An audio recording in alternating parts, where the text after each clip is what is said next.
Happy Holi. हिदायशोड कुकूचा श्री स्वामी समर्थ सगळ्यांना. कशी झाली होळीची तयारी. तर आम्ही आता काही नाही, सिंपल आहे यावर्षी. त्याचं रिझन समोर सांगते मी का बरं. तर काही नाही, या असं काही स्पेशल बनवलं नाही, कारण जेवण आहे आम्हाला दुसरीकडे, तर आम्हाला काही वेळाने जायचं पण आहे. पण थोडी होळी घरगुती टाईप करत आहे. तर चला.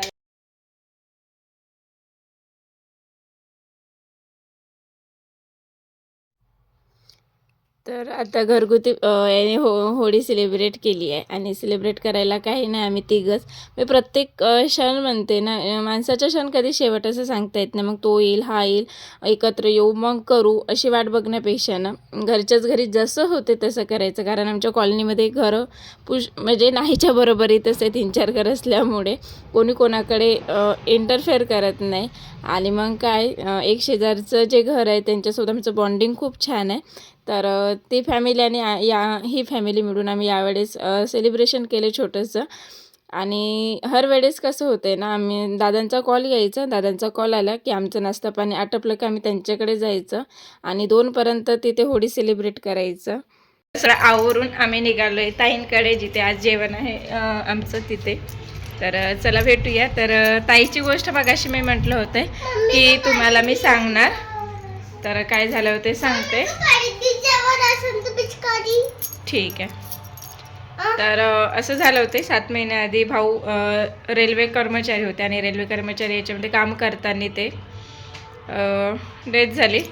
तर त्यानंतर आता जे होळी आम्ही सेलिब्रेट करत होतो ते त्यांच्यासोबत होतो, क्लोज फ्रेंड होतो, रिलेटिव्ह आहोत.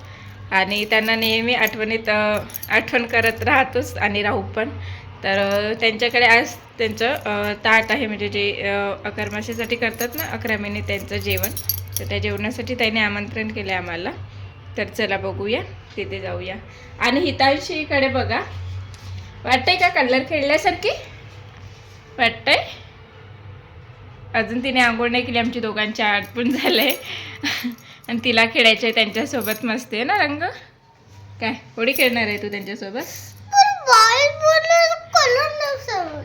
मज्जा आली. तर चला, ब्लॉगला सपोर्ट करा, सबस्क्राईब केलं ना तर सबस्क्राईब करा. चला भेटूया. तर आता आम्ही ताईंकडे निघाले आणि ताईंची जी गोष्ट म्हणाली ना, मला बोलायला पण असं हे होतं आहे, काय बोलावं कळत नाही यावर. तर खूप म्हणजे यांच्या चुलत काकांची मुलगी आहे ताई. आणि ताईचं ना आमचं बॉन्डिंग असं जुळलं आहे हितांशी, आणि ते एकाच क्लासमध्ये असल्यामुळे ना आणखी बॉन्डिंग खूप जवळून झाली. आणि भाऊंचा स्वभाव इतका सुंदर होता ना, की दुसरं जरी व्यक्ती असेल ना, त्याला ते व्यक्ती म्हणजे आपल्याकडे स्वभावाने खेचून घ्यायचे. आणि स्वभाव एवढा खरंच म्हणजे असं त्यांच्या मनात नव्हतं की हे वेगळे आहे, यांना नको, हे ठेव, तू आतमध्ये ठेव, असं कधीच त्यांनी केलं नाही.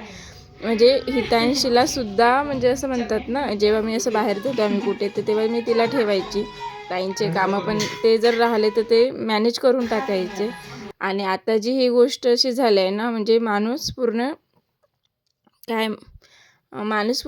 शांत होऊन गेला आहे. म्हणजे आयुष्यात कधी काय होईल. आदल्या दिवशी आम्ही त्यांना भेटून आलो आहे आणि भेटून आल्यानंतर दुसऱ्या दिवशी स्वामींच्या मंदिरात आम्ही जाणार होतो. आणि तो प्रसंग ना, एक फोन आला आणि पूर्ण त्या दिवशी गुरुपौर्णिमेच्या दिवशी पूर्ण माणसाचं हेच होऊन गेलं. म्हणजे तो दिवस नको यायला हवा होता. असं स्वामी का जोडतात, माणसं आयुष्यात आणतात, मग त्यांना कायमस्वरूपी ठेवा ना. एखादी तुम्ही चांगल्याच व्यक्तीला लवकर घेऊन जाता आणि त्याच्या पाठीमागे त्या ताईंवर काय बितत असेल विचार करा.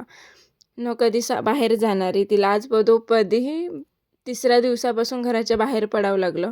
आणि तो बाहेर पडून पण तो संघर्ष अजूनही चालूच आहे. 2 मुली आहे, खूप खूप गोड आहे यार मुली.